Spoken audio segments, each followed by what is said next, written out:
RTV app వార్తల్ని క్షణాల్లో చదివే అవకాశం ఉంటుంది. ఒక న్యూస్ పేపర్, ఒక టెలివిజన్ ఛానల్ మీ చేతుల్లో ఎప్పుడు ఉంటాయి. జగిత్యాల నియోజకవర్గంలో ఆసక్తికరమైనటువంటి రాజకీయాలు కొనసాగుతున్నాయి. అత్యంత సీనియర్ నాయకుడు, రాష్ట్ర మంత్రివర్గంలో పలుమార్లు కీలకమైనటువంటి మంత్రిత్వ శాఖలు నడిపినటువంటి వ్యక్తి జీవన్ రెడ్డి ప్రస్తుతం ఆయన ఎమ్మెల్సీగా కొనసాగుతున్నారు. ఎమ్మెల్సీగా ఉన్నటువంటి అతనికి ఈ మధ్యకాలంలో చెక్ పెట్టారా అంటే అవుననే చెప్పుకోవచ్చు.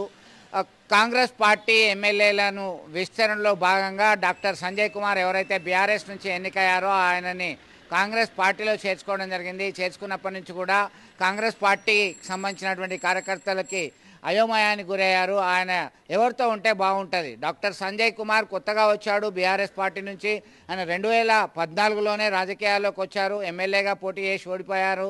ఆ తర్వాత వరుసగా 2018లో అలాగే 2023లో జరిగిన శాసనసభ ఎన్నికల్లో విజయం సాధించారు. దానిలో భాగంగా ఎవరు అయితే బాగుంటుంది అనేటువంటి ఆలోచనతో కాంగ్రెస్ పార్టీని నమ్ముకున్న వ్యక్తులు సెకండ్ క్యాడర్ అంతా కూడా ఆలోచిస్తున్నారు. ఇటీవల కాలంలో జగిత్యాల మున్సిపల్ చైర్పర్సన్ అలాగే మాజీ మున్సిపల్ చైర్పర్సన్ గిరి నాగభూషణ్తో పాటు మరో 2-3 కలిసి సీఎం రేవంత్ రెడ్డిని కలవడం జరిగింది. డాక్టర్ సంజయ్ కుమార్ నేతృత్వంలో కలిశారు. దీంతో మాజీ మంత్రి ఎమ్మెల్సీ జీవన్ రెడ్డి మరింత ఆగ్రహించడం జరిగింది. తనకి తెలియకుండానే జగిత్యాల నియోజకవర్గానికి సంబంధించినటువంటి ఎమ్మెల్యేని ఎలా మీరు పార్టీలోకి తీసుకుంటారని అలకబోనారు.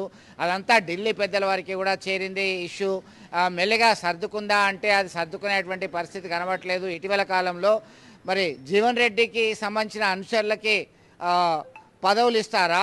లైబ్రరీ కమిటీ చైర్పర్సన్ కావచ్చు, మార్కెట్ కమిటీ చైర్మన్ కావచ్చు, లోకల్ బాడీస్లో ఎవరికి పట్టు ఉండబోతుంది అనేటువంటి చర్చ ప్రధానంగా కొనసాగుతుంది. బీఆర్ఎస్లో ఒక స్తబ్దత ఉన్నటువంటి నేపథ్యంలో ఎవరు దీన్ని ఫుల్ఫిల్ చేస్తారనేటువంటి కోణంలో చర్చ జరిగిన నేపథ్యంలో నష్ట నివారణ చర్యలు బీఆర్ఎస్ పార్టీ తీసుకుంది. బీఆర్ఎస్ వర్కింగ్ ప్రెసిడెంట్ మాజీ మంత్రి కేటీఆర్ ఆయన స్వయంగా రంగంలో దిగారు. కోరుట్ల ఎమ్మెల్యే డాక్టర్ సంజయ్ కుమార్కి దిశానిర్దేశం చేసి జగిత్యాల సైతం మీరు దృష్టి సారించాలని చెప్పి పురమాయించడం జరిగింది. ఇదిలా ఉంటే జగిత్యాల కాంగ్రెస్ కార్యకర్తలకి కష్టం వచ్చింది. జగిత్యాల కాంగ్రెస్ పార్టీ నేతలు సెకండ్ క్యాడర్ అంతా కూడా ఎవరి వైపు ఉంటే తమకు న్యాయం జరుగుతుంది, ఎవరి వైపు ఉంటే తమకి అనుకున్న పదవులు లభించే అవకాశం ఉంది. ఎందుకంటే ఇంతకాలం ఏ పార్టీ మారకుండా కేవలం ఒక్క పార్టీని మాత్రమే నమ్ముకొని కాంగ్రెస్ పార్టీలోనే కొనసాగాము. అయితే 2 భిన్నమైన నాయకత్వాలు ఉన్నాయి. ఒకటి ఎమ్మెల్యే డాక్టర్ సంజయ్ కుమార్ జగిత్యాల నుంచి, అలాగే అదే జగిత్యాల ప్రాంతానికి చెందినటువంటి గ్రాడ్యుయేట్ కాన్స్టిట్యుయెన్సీ నుంచి ఎన్నికైన ఎమ్మెల్సీ జీవన్ రెడ్డి పదవి కాలం మరికొన్ని నెలల్లో ముగియనుంది. ఆయన రాజకీయ భవితవ్యం ఎలా ఉండబోతుంది అనేటువంటి చర్చ ప్రధానంగా కొనసాగుతుంది.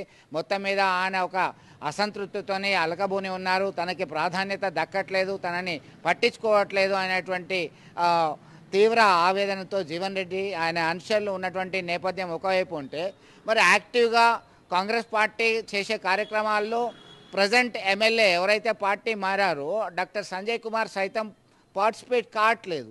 తమ పరిస్థితి ఏంటి, తమ రాజకీయ భవితవ్యం ఏంటి అని అగమ్య గోచరంగా కార్యకర్తలు సెకండ్ క్యాడర్ లీడర్ అంతా కూడా ఆలోచిస్తున్నటువంటి పరిస్థితి ఉన్న నేపథ్యము ఇటు జీవన్ రెడ్డిది పైచేయి అవుతుందా, డాక్టర్ సంజయ్ కుమార్ది పైచేయి అవుతుందా అనేటువంటి చర్చ మాత్రం జగిత్యాల నియోజకవర్గంలో బలంగా వినబడుతుంది.